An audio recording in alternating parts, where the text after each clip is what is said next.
झेप मराठी, आरसा महाराष्ट्राचा। साक्रीतील दातर्दीत पावसामुळे घराची भिंत कोसळली। ढिगाऱ्याखाली अडकलेल्या महिलेची 4 तासांनी सुटका। उपचारासाठी केले जिल्हा रुग्णालयात दाखल।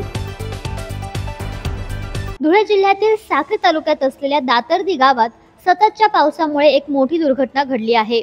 येथील आदिवासी वस्तीत घराची भिंत कोसळून दृष्टीहीन महिला कमलाबाई मोरे या गंभीर जखमी झाल्यात। या दुर्घटनेत त्यांच्या दोन्ही पायांना फ्रॅक्चर झाले असून त्यांना तातडीने साक्री ग्रामीण रुग्णालयात दाखल करण्यात आले।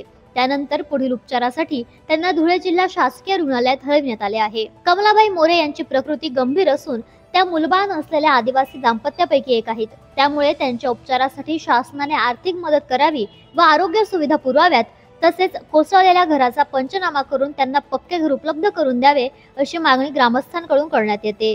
अशाच वेगळ्या आणि ताज्या बातम्यांसाठी पाहत रहा झेप मराठी, आरसा महाराष्ट्राचा। संपादक प्राध्यापक अनिल चव्हाण, धुळे।